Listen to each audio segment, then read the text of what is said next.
बाहिर भन्दा हामी त समय पनि अप्नाएको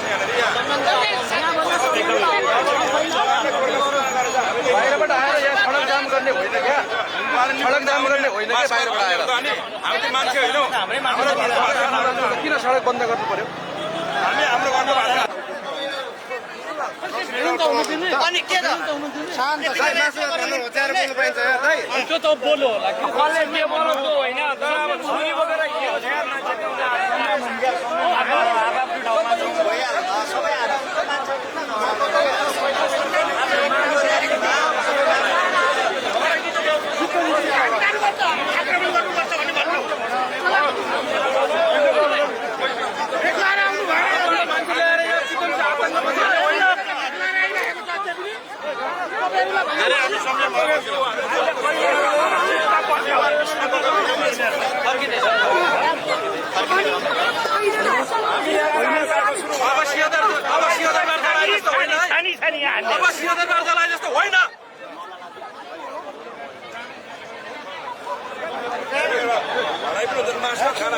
घरमा